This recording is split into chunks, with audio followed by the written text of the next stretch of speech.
This is Dungeon Not Included, the actual play podcast for the adventurous listener.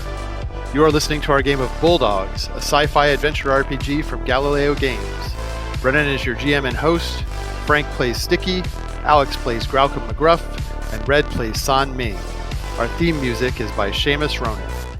Last time on Dungeon Not Included, we stumbled upon a gross plot to force people to evolve into a race of bug-ridden furries.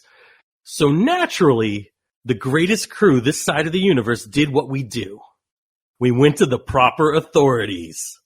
And when that proved to be too boring, we decided to take the law into our own hands and ruined everything. Man, that was a colossal F-up. But luckily, we did screw the bad guys' plan. That's pretty cool. And nobody ended up dead, except, most of us are badly, badly injured, but no one is dead. So now we're off for our next mission where we're going to find riches and glory and all that stuff that comes from being Class D. And nothing could possibly go wrong. Nice. All right. So you're heading out from Calexico back to Galactic Central Point, the origin of your little journeys. Quick point of order. I'm pretty sure from whoever just remembering now that where we left off, I still needed to repair the ship because I kind of tore it apart to make armor for myself. Oh, that's right. You totally did. So the ship is still able to be repaired. Like, I know where the parts go, but I do need to put them back. All right. So I think you'll be doing that. I don't think this hopefully is as quickly as possible. So yeah. I'm going to do that right now. I don't think that's jerry rig because I'm actually putting it. I'm not trying to piece it together. I'm actually putting it together. I'm just going to do straight in here. It's 2. A 2. Well, that's enough to get this put back together. It does take you a little while. That's a few hours to find the spots where you lifted all this stuff and get it soldered back in. Yes. In those 2 hours, can I try to I know that some people like Flappy, the space clippy system we have. Yes. So I want to try and figure out how to make it so that it's just off for piloting. And if we need it, it can come back online again. I second this. I love Flappy. Bring back Flappy 2K19. Okay. Yes. Listeners of the podcast who were friends of Flappy, hashtag friends of Flappy. My God! I've gotten their vote heard. Oh. -3. You've managed to replace the ship's AI with Flappy at this point. Wait a minute, Yes. hold on. I think we have a Star Trek episode where the holodeck goes crazy. I think Flappy's going to be our Moriarty. Come on. Oh, God. So, the ship's AI has now been seemingly permanently replaced by Flappy. So. Oh, hi, Flappy. That is the best possible outcome. I'm so happy right now. Hello, Flappy, my old friend. All right. Okay. So Flappy says, "Are you ready to get going? It looks like you've got a mission." Oh my God. I don't have time to fix this. I don't know if you can at this point. I can try. Okay, well, let's just go. Let me help you lay in that course. All right. So, it holds your hand through the course lay in process. Go ahead and make a piloting check. A 6. Very good. You managed to lay in a very efficient course despite Flappy's interference. I think it's because of Flappy. I mean, let's give credit where credit's due. Right. And the friends of Flappy are really, really powerful here. Flappy saw we were trying to lay in coordinates and let us lay in coordinates. Happy The apologist, Friends of please. Flappy Blobby is the most powerful in all of Dungeon Not Included Congress. Yeah. So, yeah, it's a lot of, automated systems that you then correct slightly, Mm-hmm. that kind of thing. Flappy right. is being as helpful as possible. It is irritating. Irritating, but actually kind of helpful, so there you go. That just makes it worse. Okay, so you've laid in the course back to Galactic Central Point. The place that you're heading to is an asteroid that is very far out on the edge of the solar system. Okay. It's very near the orbit of, things. If they had the equivalent of Pluto, it would be out past that, basically. All right. So the sun in that system will look just like a fairly bright star as you arrive there. It's on the other side of the system than Squishy Scrapyard, which is a place that you might have been to before. It is probably one of the largest scrapyards in the galaxy for spacefaring vessels. Okay. And it won't take you very long to get there because you're still not that far away from the center of the galaxy. Like, how many days, hours? About 3 days. Okay. What are you going to do for the short trip? I think you were going to try and do some more work on the ship, right, Graucom? Always going to try and make things a little more efficient if possible. Now I've got my friend Flappy to help me out, which is great. I think that on all repair, any sort of service on the ship, we should get +1s now that Flappy is here. Yeah. So, I think actually, where Graucom's left off, like in his head, I think he's thrown himself into repairing pretty much anything he can, so that he has an excuse to be away from people. Okay. He may even strategically break things every once in a while in order to oh no, this is down, I gotta go take care of this, or to listen for an off comment the toilet seems to be flushing a little weird. Oh, I'll be right there, I gotta go check it out. So I think honestly, I think if anything he'd be probably maybe even using Flappy as a sounding board. Oh my god. Yeah. I see you're in emotional distress. How can I help you? Looks like you're feeling a little depressed. Yeah. Things are weird right now, Flappy. I don't know how I feel. We did the right thing, I think, on that mission, but our mission was to drop off the box and leave. So I'm sure we helped. I'm sure we did. But is it really worth the risk? Is it worth what ourselves, our livelihood, for people we don't know, especially in a situation where we don't actually, that was a species that does seem to symbiotically attach to others. What made her think that? How did she know? I guess is the question. How did she know? How did she know that they were doing something untoward with a species that by nature does attach to others? What made her think that way?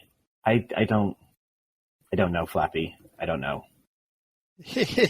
Well, pal, I'm not sure I can help you out much there.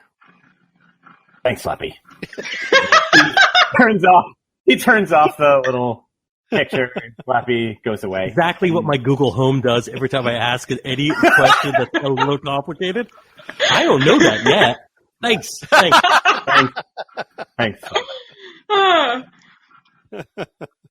Sounds like you need to have a heart-to-heart chat. Yeah. Yeah. Isn't that what your human crewmates are for? Sorry. I'm pretty sure none of us are human. That's There's true. no such thing as humans. Oh, There it's are True. only Just Ursabarans. I don't think that I'm gonna. I mean, unless there's anything you actually think I could improve on this ship, I think we're just gonna. I don't think that. I mean, I think you can putter around and get things. Yeah, let's just narrate it. It's fine. Yeah. We don't need to actually roll anything because I don't think we're gonna gain anything from it. So No, I don't think so. There's nothing that's. I don't think that there's anything that's permanently broken right now. Yeah. That didn't get fixed already. I think that if he does get to that point where he can't find anything to do, he's just gonna do that thing where he sits down with a tennis ball and like bounces it off the wall back to himself, but he's gonna catch it in his mouth and then take it out and nice. then bounce it against the wall and then catch it in his mouth and then do that to entertain himself for a while. So, San Ming, I think you're occupied mostly flying the ship. Yeah, I think so. And then I have free time wrestling with Flappy to try and destroy what I have created. Looks like you're trying to turn me off. I can't let you do that, Dave.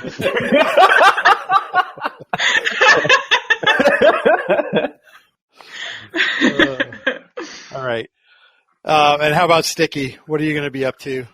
He's sitting in his cabin listening to San Ming's cursing at Flappy Yeah. and hearing the tennis ball bouncing up and down on the wall. What, up and down? That's not the way balls bounce. Well, maybe it's and he's thinking to himself, man, my crew needs a vacation or a break or, I don't know, booze. So I can't wait to get to the next stop. Yeah. All right. So you arrive at the very far fringes of Galactic Central Point and are heading into the Gliese Astronomical Cartography Institute. Can known you as spell GACI. that? Can you spell that? GLIESE. Oh, right, G lies. Yes. It's called GACI. Gacky. As you're coming in, you see it's an asteroid that looks like it's got that they dug the station into it, basically. The parts that are exposed are very small. Most of it seems to be built inside this asteroid. And as you are flying in close, you can see that it all looks kind of old and ramshackle. There is a landing bay that you can bring the ship into. All right. There is somebody who comes on the radio to sort of guide you in, but it doesn't sound like it's they don't have like a permanent air traffic control or anything like that. And as you land, your ship's sensors detect that the atmosphere here is okay, but it is sort of like barely habitable. All right. Well, I'll call to the others over the comm and let them know that, and then be like, do you think we should use suits for this, or do you think we'll be all right? Not paying by the mile. Let's put the suits on just in case. All right. Welcome. Scralcom is basically wearing duct tape armor right now, right? I mean, No. I took it apart. Yeah. I know. I'm saying whatever's left is barely there, so at least have a suit. Yeah, and then maybe we can find some spare parts for you. Yeah, I think that sounds like a plan. I'm still a little, gun shy about having my back open and exposed to the world. So he'll definitely grab a suit and put that on. Sure. When you come outside, you see a Dahlem. They are huge, blue-skinned, sort of three tripod-like creatures. They have giant hooves, three giant hooves, and then three tentacle-like arms, each sticking out from a different side of their body. And they're about like 8 to 10 feet tall usually. So there's one there waiting, wearing a lab coat. Looks a little frayed around the edges. He's got pens in his pocket that seem to have leaked a little bit, and he says, "Hello, you're here with the delivery scientific equipment." Yes, that's us. Good. Bring it out. You can just sort of pile it over there. We'll do the installation, so don't worry about that. All right. You can hear a rattling sound from the air recycling vent as you're hauling this stuff out of the ship. Reassuring. Yes. Well, that's why we're all wearing suits, I guess. Graucom is going to help move these boxes while also keeping an eye on San to make sure she doesn't open any of them and then start us on another moral quest to save this planet from itself in some way, shape, or form. Attaboy. So the scientist, he's interested in the equipment, but not you in any way. So that sounds perfect to me. Yeah. A dock worker or someone around there, like someone who works there but isn't necessarily the scientist? No, the scientist is the only person you see here.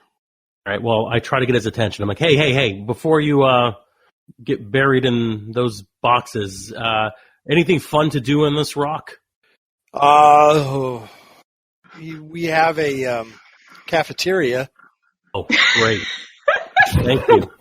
No museums you could suggest? Are there good toilets? All right, fine. Cafeteria it is. Let's all get some drinks. I'll help move. Okay, so as you're doing that, as you guys are finishing putting the equipment down, you notice there's a smaller Dahlem, probably about 4 feet high, that is standing there staring at you, Sticky. Aww. She seems to be holding a doll. Aww. I noticed the doll. Yeah, it is a doll of you. Oh, God. That's the best thing ever. San and Graucom, you noticed I was about to grab a bottle and break it to start a fight, but then I noticed the doll. For a baby of whatever you things are, right? You say that to the... She says, "You're Sticky." You know what I am. I just asked what you are. I'm not a baby. Oh. I'm 8 years old. I go. I'm about to break the bottle again. Son. When it says I'm not a baby, I'm about to break the bottle. But well, all right. Well, listen. Don't believe everything you read. And I try to walk away. Okay, she starts to follow you. Is there any way this could be less annoying for me? I'll try it a different way. Where do your people go when they want to avoid you? She says, "I'm not allowed in the labs." Labs it is. Let's go to the lab. She follows you anyway. Are we actually going inside labs? I think there would be some kind of person there to stop us. As you head over to the labs, yes, there's a guy who's coming out, in Arsabaran actually this time, and he says, "Whoa, little Ari, you are not allowed in this section. You know that." Who are you talking to? I'm not Harry. Oh, I thought you said little. I heard little Harry. Oh, I'm sorry, sir. The kid. That's fine. Yeah, no, I was talking to this youngster here. The youngster is a little bit taller than you, by the way, Sticky. So he says, "Sorry, I don't recognize you. I'm Dr. Davis. What are you doing here on the station?" Really, we're just making a delivery, and then we just want to, wet our beaks or something before we go. Kind of getting a little space crazy. I see. Space crazy, huh? That's not a clinical thing, man. Don't protect us. We're just saying we want to stretch our legs before we go back on the ship, but like, whatever. Look, I'm not a doctor. I'm an astronomer, so don't. You wouldn't have a problem if I said Mister? No, I definitely would. Okay, then you're a doctor. So, Doc, if you could Yeah. point us in the direction of that world-class cafeteria I've heard so much about. Yeah, sure. Or Come on this someplace, way. we could get another job so we could get off the rock, that'd be great. Well, we don't have a lot of deliveries from here, usually. Data, but that gets beamed out. So he's walking with you to the cafeteria. Is the little one still with us? Yeah, she's following along. I'm sorry about that. I thought Graucom it was was very Malcolm. upset about something. I just assumed Graucom was just very angry or cursing. Yeah, Graucom You curse and barks? not happy. So Graucom's gonna keep his eyes and ears open as they're walking. He's taking in all the sights. I don't know how the suits work. I was gonna say smells, but probably not. Is it like a full head thing? Like, how does the suits work? Is it like a full Like head covering, countersuit? or are we Yeah. just like, If you want, like, there's a couple of different grades, right? There's the one that's just like, the planet's okay, but it doesn't have breathable oxygen, so you've got a little face mask, right? okay, all right, so yeah, so I'm not taking Or there's the smells, but full definitely- on, like, I'm going out into space where there's no air suit. I kind of like that. He's wearing the one with the mask over just his muzzle as he's walking through. He is kind of walking close to the child protectively, kind of closing in the way like a herding dog might try and keep it with the rest of the pack. Okay. And as he's doing that, as he's given himself a little job to do, his tail is wagging again for the first time in a little while. Okay, cool. San has kind of had a confused frown since she realized that the little girl had a sticky doll, and like when she gets the opportunity, she's gonna basically be like, "Are you famous or something?" Too sticky? Too sticky. I look up at Sana as we're walking, and I'm like, you talking to me or the doll? You. Because the doll's not going to be famous. The doll's just a doll, man. It's I'm not not a world famous stupid. doll. Right. Well, then why'd you ask? I've never heard of you. We've met earlier. I'm your captain. That's not what I meant. Man, you really are going space crazy. Don't let the doc hear you. Put you in a insane asylum or whatever this rock has. I'm pretty expert at avoiding answering this question in as infuriating way as possible. You could always look him up later. Mm-hmm. I on the could. ship. Son just figured she'd ask. It's the more logical way of handling this. Yeah. Right. But Sticky but does not seem to be cooperating, so. yeah, we're basically having a reverse of our earlier Nunya conversation. Right. Okay. So you arrive in the cafeteria, and he says, well, listen, Dr. Davis says, listen, let me help you out. And he goes over and talks to the guy. There's a guy who looks like he's the first person who isn't a scientist that you've seen. He's a big, one of those big blue guys, except that he's, wearing a greasy apron and a hairnet, even though he has no hair. Oh, yes. Graucom can't smell the food and the grease, but he's immediately can tell it's there and goes right up and is looking for whatever they've got. What do you have? What do you have in stock? What can I get? He says, lunch is sandwiches. Perfect. Sandwiches. We'll take how many can we take? What's the limit? Well, I wasn't really expecting extras. You could have 2? 2 sandwiches. Each or to share? Each is fine. Perfect. So I'm Gralcom, his tail is going back and forth crazily. His ears are up. He's just waiting and patiently staring, waiting for these sandwiches to appear. Yeah, he serves you up a plate, and then Dr. Davis says, and make sure that they get a little bit of the stuff, the stuff that we brewed up last week. Wait, what? Wait, what's this His mean? hands go up and you go like, hallelujah, I love you, Dr. Davis. He says, listen, it's the least we could do. You brought that new equipment. We've been waiting on that for weeks. And you can't get the good science done until you got the new equipment. Gotcha. Right. Let's get some of that stuff you brewed last week. Yes. A couple of jars of a sort of cloudy liquid are put in front of you. What is this? Son, you got to ask questions on the last mission. This time we just drink. I'm not drinking something if I don't know what it is.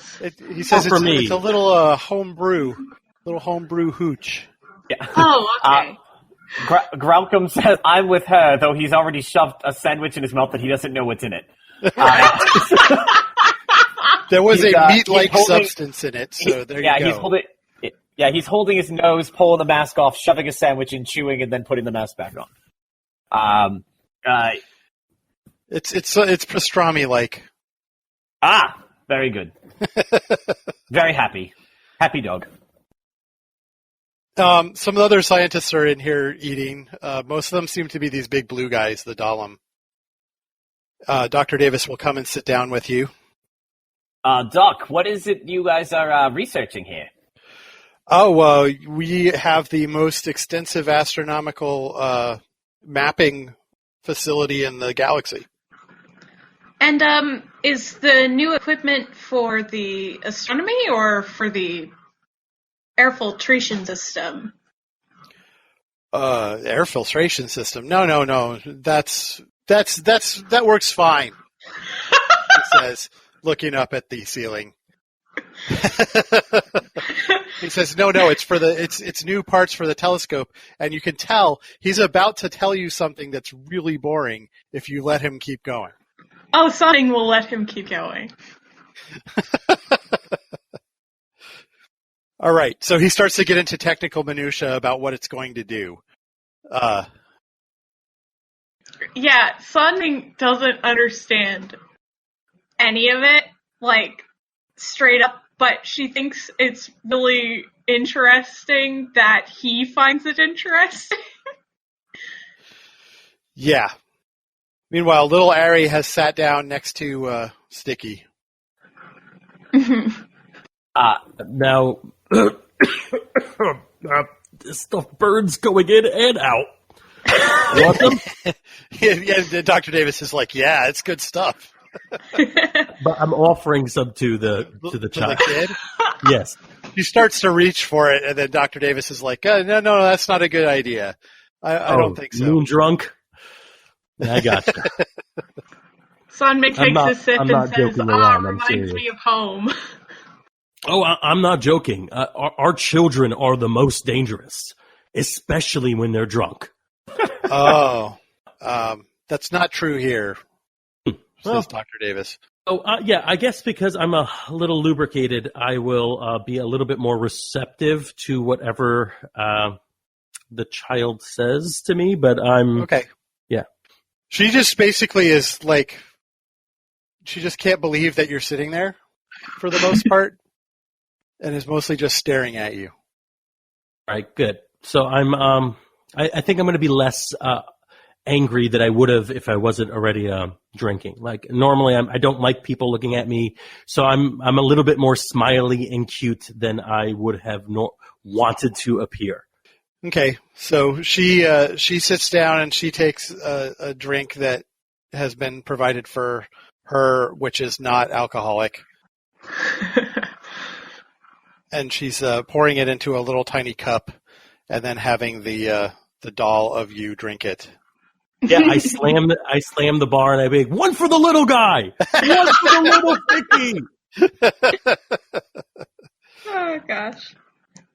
A little shot glass and fill it with water or milk. Right. Yeah. So, Sunming is actually going to look at Ari and say, so, Ari, I've never heard of Sticky before. What has he done that makes you like him so much? Oh, he's a hero. Really? Yeah. He saved a whole bunch of people. There's a whole comic book about it. I've got it. Oh, if you wouldn't mind, I'd like to take a look at that. I can show it to you, yeah. Yeah, that would be very helpful. Thank you, Ari. She says, follow me, and gets down and sort of scampers out of the cafeteria. Yeah, Sunming will get up and follow her. Okay, how much of that stuff did you drink? Like 2 shots worth, Yeah, I'd say. because they give you like a mason jar full, so... Yeah. No, I'm saving some of it for later. Okay. Okay, because it's pretty potent, so you're definitely feeling the effects. Yeah, I think, like, Sunming is from a backwater homeworld, so I think she's used to strong hooch to a certain extent, so I'm not going to say she's not kind of drunk, but I will say that she's probably handling it better than Sticky, who's about half her body weight. Yeah, but Sticky's liver has had a lot of experience, I think. That's also true. Okay, so yeah, you're not tipsy or anything, so you can follow after little Ari if you want to. Yeah. She runs down a hallway to a maintenance panel and pulls it off, and then crawls inside. Would I be able to fit? Yeah, but you're going to have to crawl. I can do that. You can follow her. She moves through there very quickly with her 3 tentacle arms. And you come out in this little abandoned maintenance room that's just filled with toys and comics and the variety of other things that a child might want to have. Sunming whistles, but I can't whistle. Okay. And then she digs around and pulls up a digital comic and hands it to you. Yeah, Sunming will read through it just to see what it's about, because she has not heard of Sticky before being on a crew with him. So, Sticky, what was the name of that planet that you saved? I believe we only mentioned it canonically last episode, and it was, hold on, pulling it up, because this means so little to Sticky that I pretend, okay, Cornath 7, which we actually don't know if it's a planet or anything. We just know Cornath 7. Right. It is, in fact, like a small planet orbiting a binary star, Cornath 7. And apparently Sticky is the hero of Cornath 7. Okay. That's what it says on the cover. All right. We pulled this out as a narrative thing where later on we fill in more details of what you're looking at right now in the comic. Yeah, I think so we that got works. Your reaction shot, what you're reading, and we don't actually know what I'm allegedly doing in the comic, and even that probably isn't accurate.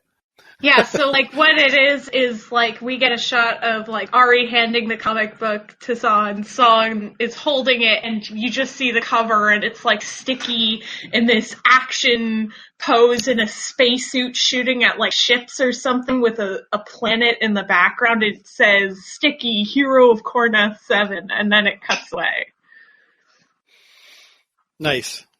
So, Sticky, now that the annoying kid is gone, what are you and Graucom doing? Graucom, how much are you drinking? Graucom actually hasn't had any. He has been surreptitiously waiting for you guys to drink and been sneaking your sandwiches. San He really is a dog. Oh yeah, it's on the table, so he's going for it. And he hasn't touched it. The smell's a little. Oh, you can't smell. We covered that. He doesn't like the look of it. And also, considering the place he's in, he's afraid of imbibing too much, and he knows himself. If he starts, he won't stop right now, and he doesn't feel like vocalizing too much to non-flappy people. We go right from the comic, the hero of Cornat 7, to I'm on the bar, and I'm demanding that I can probably pee in that shot glass on the table further away from me. I'm not gonna pee, but I can, and I can hit it from here. Bet me. Somebody bet me. Okay. Well, you're definitely the most interesting thing that's happened on this station in a long time. The scientists are all watching this. Are they calculating? Are they like, I don't know if he can make it. One of them's like, I just don't think that's just physically possible. Graucom's sitting there like, I've seen him do it. Don't bet. Like, really. Another one's no, if you take into account these factors and maybe if we turn off the gravity, right, for like 0.2 seconds, it'll... Oh, you want to play Zero Gravity Tinkles? I'll play Zero Gravity Tinkles. I can't say that for sure that I think that he can do it, but he does pee publicly a lot. Literally, the first time I met him, he was peeing on our ship. So if he says he can do it, I'd believe him. Look, my glass, and I say, to the stuff we brewed last week. Dr. Davis will lift his jar as well. Yeah, just having fun. Yeah. Okay. Yeah. So you're doing a little R&R, and I think Graucom is gonna talk to one of these engineers and just ask, like, so you guys can build things, right? You build stuff here, you put it together. What are the chances if I were to? You think you could? I took some body armor damage on our last delivery. Is there any chance that either any of you would be able to take a look at it, or if you know anyone who'd be able to take a look at it? I'd rather not. If we got people here who are engineering inclined, I'd rather have somebody. I'd rather leave the planet with it intact if possible. Well, we have a couple of mechanical engineers. Yeah. Would you mind taking a look? You can tell that they think the mechanical engineers are not as important as the theoretical ones. So. I mean, can you at least point me in the direction? If you don't mind, I'll go ask one of them. Yeah, well, one of them is here in the cafeteria, and they'll say, "I'll come help you take a look at it." It beats looking at this atmospheric regulator again. Yeah, sounds good. Oh, are you gonna fix my armor as well as you guys have fixed the ventilation? Because, like, I don't know if I want you going near it. If one of the other guys is like, "Oh God, here he goes again. He's going to start complaining about the budget." All right. So I'm gonna stick. Are you good here? If I were to go off with this guy, or do you want to come with us? My name is Stick. I'm the best.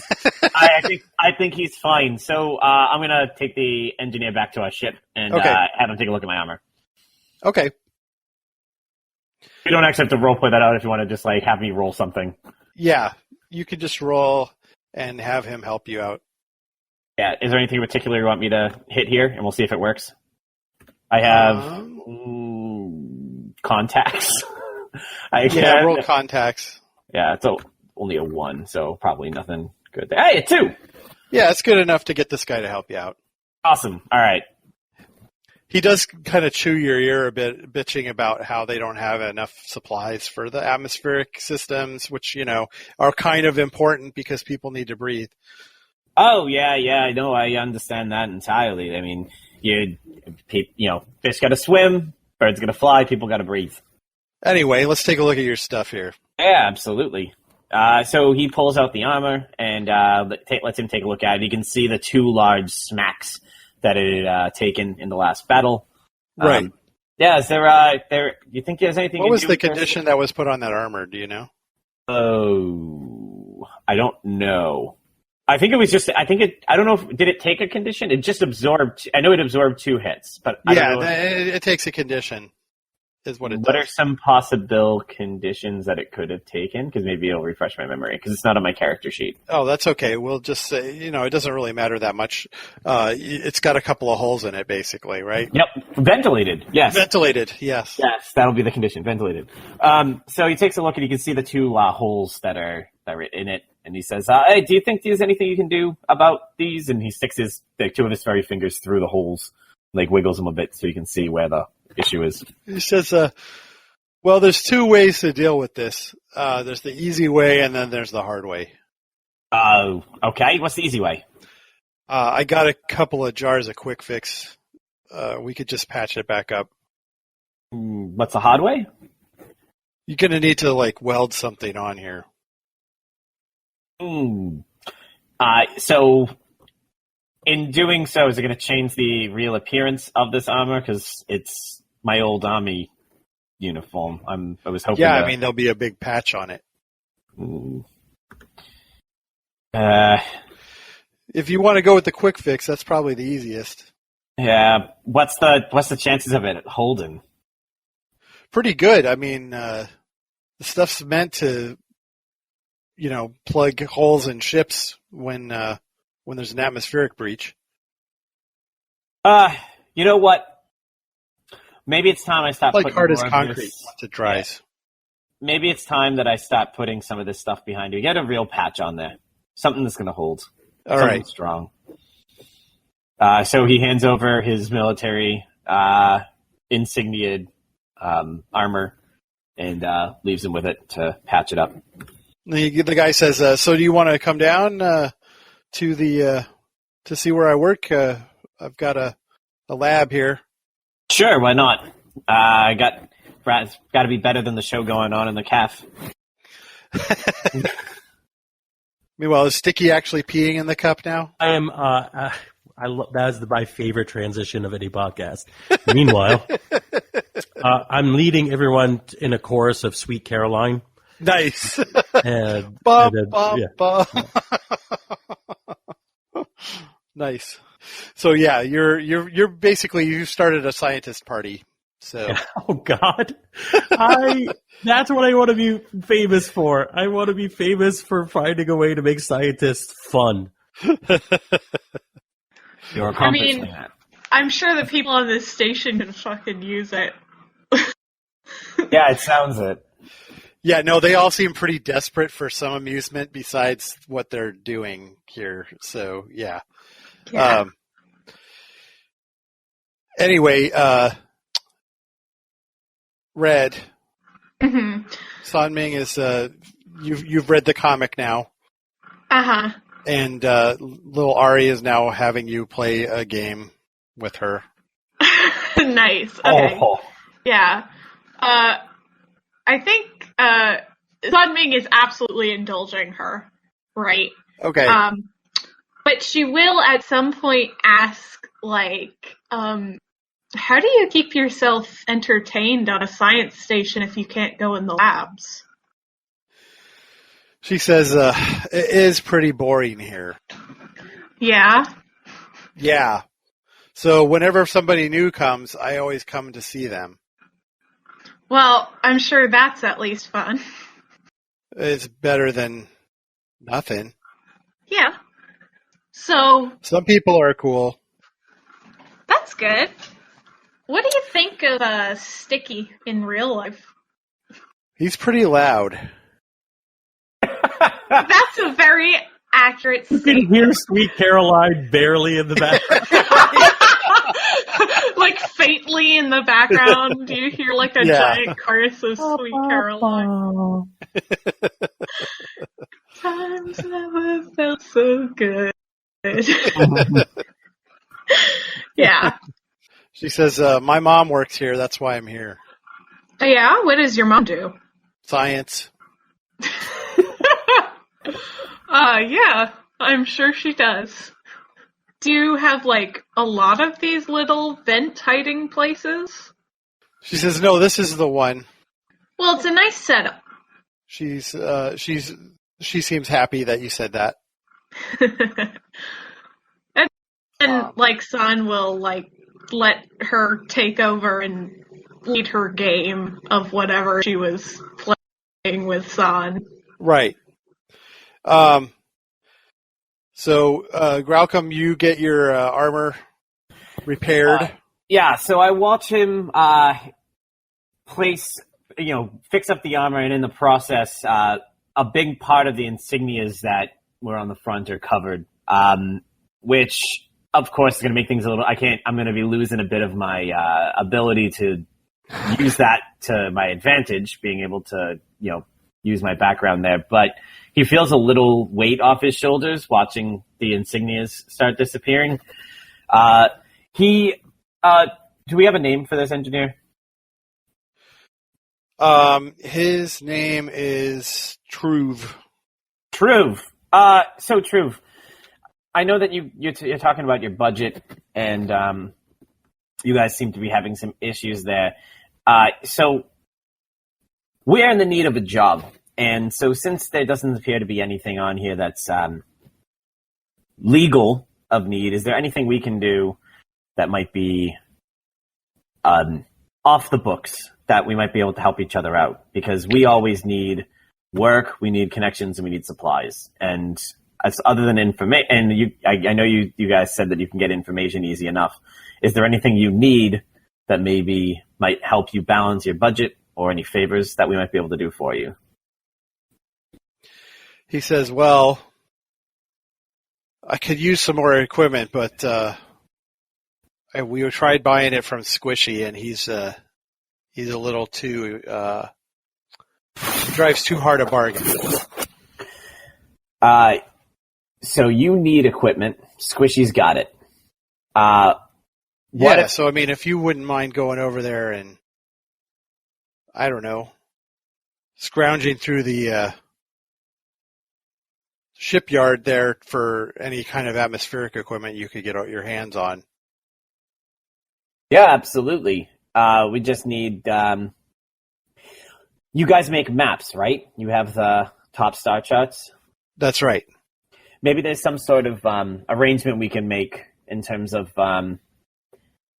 I know our galaxy is pretty vast, and we have some very strong governments out there. Do you ever come across anything that maybe they wouldn't want on a map? That people wouldn't want on a map? Yeah. I'm sure we do. These maps are definitely the most accurate in the galaxy. We have an exclusive deal with InfoCity right now to provide them to them, but I bet we could get a copy downloaded onto your ship's navigation computer. Absolutely, and there's an AI on there that will be very helpful in helping you get it on. So how about this? I'll talk to my crew, and we'll see about going to Squishy's and seeing if there's anything we can do to help with your ventilation. And if there is, maybe we trade some of that just straight up charts for equipment. Sound good? Sounds good to me. All right. But, I'm not going to be able to give you any money to pay him, so you're going to have to do this, on the down low, if you know what I mean. We'll do our best. We're not the quietest crew, but we'll do what we can. I don't know if you've seen our ship and our captain. Sweet Caroline faintly in the background. In the background, yes. It's hard to do things quietly when your captain literally has merchandise made for him. So we'll do what we can. All right. He says, well, if you bring me some of that equipment, we got a deal. All right. And Graucom holds out a hand, and I'm sure 3 tentacled hands wrap around his. Yeah. And they pump. Yeah. All right. So I think you can cut to somebody else now if you want to. Well, you guys, you've made a deal for an actual job of sorts. That's our adventure for this week. We hope you enjoyed listening to Dungeon Not Included. If you did, please tell a friend, leave us a 5-star review and encouraging comments on iTunes, Stitcher, Google Play, or wherever you get your podcasts.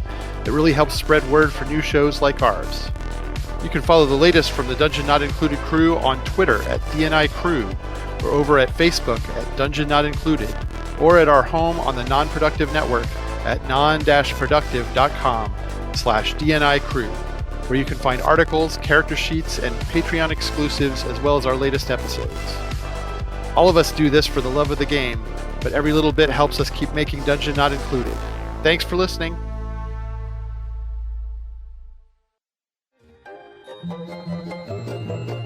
This has been a non-productive media presentation. Executive producer Frank Hablawi.